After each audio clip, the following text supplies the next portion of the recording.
मु घरे थी भाई मैंने सब कॉल कले सरस्वती पूजा में टेंट बंधा हो कहला आम पाक आज हूँ 20 तारिख पूजा और 2 दिन रहा देखनी किसी अलिया सफा है ये ड्रेन भी सफा है भाई जदि पूजा रोचे 23 तारिख आपड़ जब आसो 22 तारिख ये सफा सब करेंगे किए ये टेंट बंधा सरला कि गाई खुंट मराई पर्यटन उठाएनि भाई एत दायित्वहीन पिला मानकर सरस्वती पूजा किसी दिन रहा से पिला सब कह 22 तारिख आसे एटी पुणी से सफा किए कर दादा किसी कह सफा है मत मैंने कहवाई भी खराब लगुच आम गाँव में एत मैंने दायित्वहीन लोक जो मैंने जाकि कौटी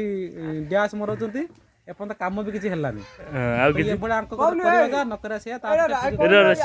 पिला तथा विदेश 10-12 जन आसुच्च किंतु सब ये गपुंट भाई ये जब गपे कम केमी हम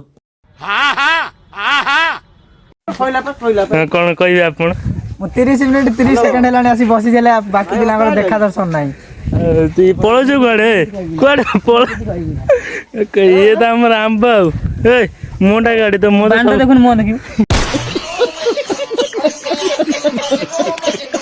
देखिपे आपण मान ब्लगर भाई कौला सब गाड़ी दौरान 30% टेंट बंधा सरला तो ये आम पलि आसिले गिरिया भाई डेकोरेशन लिचु कपड़ा सब जिन नहीं आसिले डेकोरेशन पूरा जोर जबरदस्त चलने भाई मैंने डेकोरेशन पूरा बढ़िया भाव में कले खाली ड्रेन आ घास फास सब चंचा हम आपण मैंने शीघ्र शीघ्र लाइक सब्सक्राइब करदेव नेक्स्ट वीडियो देखा केमी कौन सफा हो रही जय जगन्नाथ।